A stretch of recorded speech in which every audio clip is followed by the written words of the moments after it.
వ్యాధులను నిర్ధారించడానికి, చికిత్స చేయడానికి, నయం చేయడానికి ప్రత్యామ్నాయం వైద్య విధానం నాడీపతి అని నాడీపతి వైద్య నిపుణులు డాక్టర్ చల్లా శ్రీనివాసమూర్తి పేర్కొన్నారు.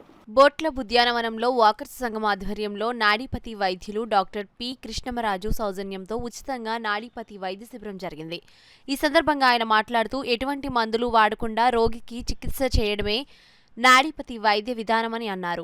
రోగి యొక్క కంటి, శరీరం, నాలుక, పంటి, చెవి వంటి శరీరాల్లో వివిధ ప్రదేశాల్లో నాడిని పరీక్షించడం ద్వారా వ్యాధిని నిర్ధారించి నాడి మణికట్టుపై నాడిని గమనించే ప్రాథమిక పద్ధతిని శ్రీనివాసమూర్తి తెలిపారు.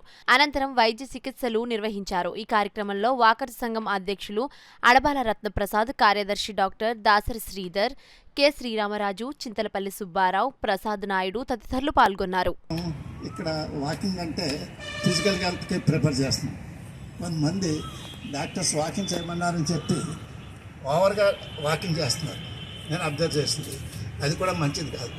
మన ఏజ్ని బట్టి, సిచ్యువేషన్ బట్టి వాకింగ్ చేయాలి. ఎంత పీరియడ్ చేయాలి, వీక్లీ ఎంత ఉండాలి, తర్వాత మార్నింగ్ పర్టికులర్ టైం ఏది బెస్ట్ టైం ఫర్ వాకింగ్ అన్నీ కూడా మనం చాలా అబ్జర్వ్ చేసి మన ఇండివిజువల్గా మన డాక్టర్స్ మనమే ఏంటంటే మన బాడీలో చేంజెస్ మనమే చెప్పగలం తప్పించి డాక్టర్స్ ఐడెంటిఫై చేయలేరు.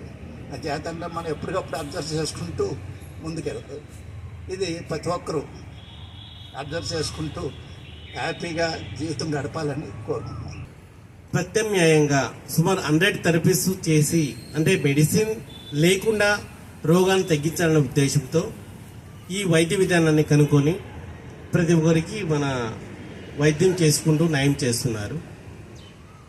Doctor P. కృష్ణమరాజు గారు బ్రాంచ్ కాకినాడలో ఉంది, హైదరాబాద్లో కూడా బ్రాంచ్ ఉంది. ఈ 2 బ్రాంచ్లో కూడా ప్రతి back pain, knee pain, cervical spondylitis, వెన్నుపూస సమస్య కానీ ఇలాంటి వ్యాధి అయిన లివర్ ఇష్యూ, కిడ్నీ ఇష్యూ, ఏ ఇష్యూ అయినా సరే దాన్ని మెడిసిన్ లేకుండా ప్రత్యామ్నాయ వైద్యం విధానంలో ట్రీట్మెంట్ చేస్తూ దీన్ని క్యూర్ చేస్తూ సక్సెస్ చేసుకుంటూ ముందుకు పోతున్నారు.